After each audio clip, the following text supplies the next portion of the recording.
নমস্কার বন্ধুরা, আজ আমি আপনাদের সকলকে জানাই মশলার মায়াঘর চ্যানেল থেকে সুস্বাগত। আজ আমি বাঙালির ফেভারিট আলু পোস্ত রেসিপি নিয়ে আপনাদের কাছে এসেছি। আজ আমি নতুনভাবে আপনাদেরকে আলু পোস্ত করে দেখাবো। চলুন আলুগুলোকে কেটে নেওয়া যাক।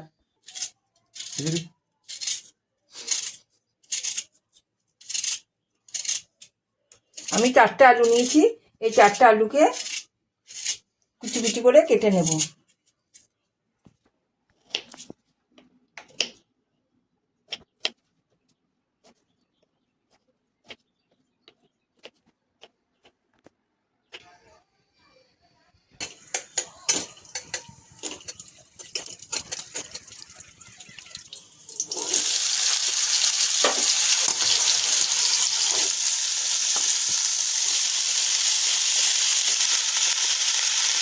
আমি সব আলুগুলো এবার দিয়ে দিলাম, দিয়ে এটাকে ভালো করে ভাজবো।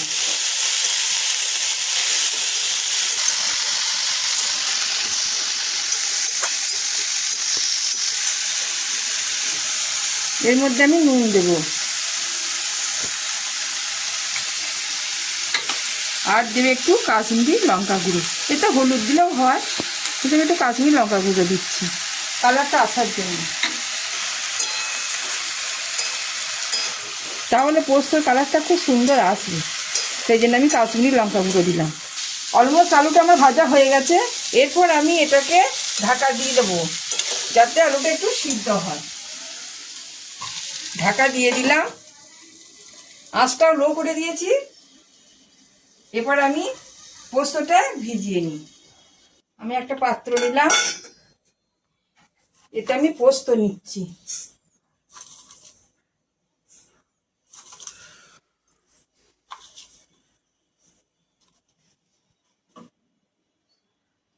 পোস্তটা আমি জল দিয়ে ভিজিয়ে দেবো, কারণ এটা না ভিজলে পরে পোস্তটা স্মুথ হবে না। চামচে করে ভালো করে গুলিয়ে নিলাম যাতে পোস্তগুলো জলে ডুবে যায় এবং তাড়াতাড়ি যেন ভিজে যায়।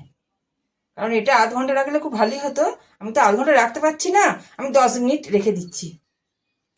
10 মিনিট হয়ে গেছে, অলমোস্ট পোস্তটা নরম হয়ে গেছে।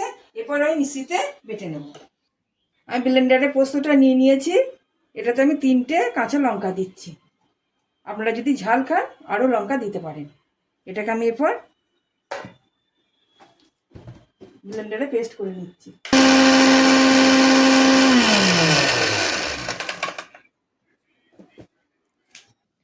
পোস্তটাই বেটে এনেছি। পোস্তটা বাটা আমার হয়ে গেছে। দেখুন পোস্তটা আমি ভিজিয়ে রেখেছিলাম বলে কত স্মুথ বাটা হয়েছে, দেখুন কত সুন্দর স্মুথ হয়েছে। এরপর আমি দেখবো আলুটা কতটা সিদ্ধ হলো। বেশ ঢাকাটা খুললাম, দেখি আলুটা সিদ্ধ হয়েছে নাকি। হ্যাঁ, আলুটা সিদ্ধ হয়েই এসেছে। এরপর আমি ওই ব্লেন্ডারটা ধুয়ে যে পোস্তর জলটা ছিল সেই জলটা আমি এরপর একটু দিয়ে দিচ্ছি।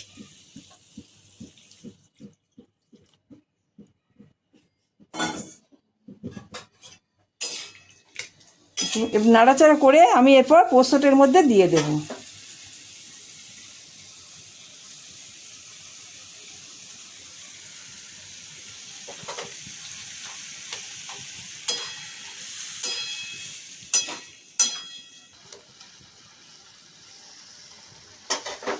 এরপর আমি এটাকে ঢাকা দিয়ে দেব।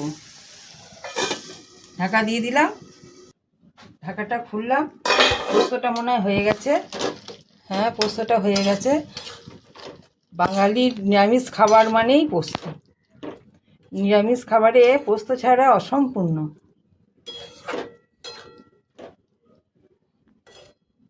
চলুন, পোস্তটা আমার হয়ে গেছে। এরপর আমি একটু সর্ষের তেল দেবো, দিয়ে নামিয়ে নেব। একটু সর্ষের তেল দিচ্ছি। কাঁচা সর্ষের তেল দিলে খুব ভালো স্বাদ আসে, এই জন্য একটু আমি কাঁচা সর্ষের তেল দিলাম। এবার নাড়াচাড়া করে আমি এটাকে নামিয়ে নেব।